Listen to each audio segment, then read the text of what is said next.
कभी कभी धरती पे कुछ ऐसा होता है जो देश नहीं पूरी दुनिया के मौसम को बदल देता है। 1877 का साल कुछ ऐसा ही था। भारत में भयानक सूखा पड़ा, खेत सूख गए और लाखों लोग भूख से मर गए। उसी समय चाइना, अफ्रीका और दक्षिण अमेरिका में भी ऐसी तबाही देखने को मिली। एक ही साल में कई कॉन्टिनेंट्स पर अकाल जैसी स्थिति बन गई।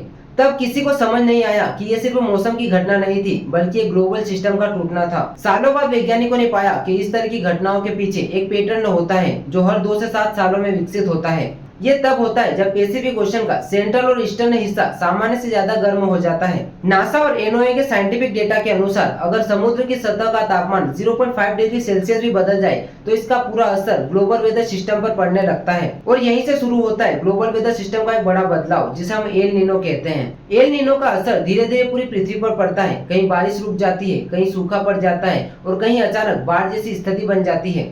साइंटिफिक डेटा के अनुसार इस बार महासागर का तापमान सामान्य से कहीं ज्यादा बढ़ सकता है और यही चीजें 2026 को अलग बना रही है। कई मायनों में इसे सुपर एल नीनो भी कहा जा रहा है। इसका मतलब सिर्फ थोड़ा सा बदलाव नहीं, बल्कि पूरे क्लाइमेट सिस्टम पर दबाव पड़ सकता है और ये तब और ज्यादा खतरनाक हो जाता है जब धरती पहले से ही गर्म हो चुकी हो। आज ग्लोबल टेम्परेचर पहले की तुलना में काफी ऊपर जा चुका है और इसका असर ये हुआ है कि आज कोई भी प्राकृतिक गर्मी अब और ज्यादा चरम रूप ले लेती है। भारत में इसका असर अभी से दिखने लगा है। गर्मी लंबी हो रही है, तापमान रिकॉर्ड तोड़ रहा है और रातें भी ठंडी नहीं हो रही।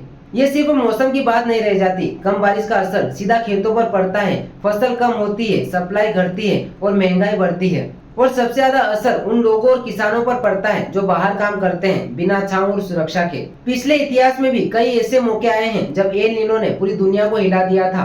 कई बाढ़, कई सूखा और कई आग के कारण लाखों जीव जंतु मारे गए थे। लेकिन अब फर्क ये है कि दुनिया पहले से ही गर्म है, इसलिए अगला बदलाव और तेज महसूस होगा। तो असली सवाल ये नहीं है कि एल नीनो आएगा या नहीं, सवाल ये है कि क्या हम ऐसी दुनिया के लिए तैयार हैं या नहीं जहाँ मौसम अब स्थिर नहीं रहा।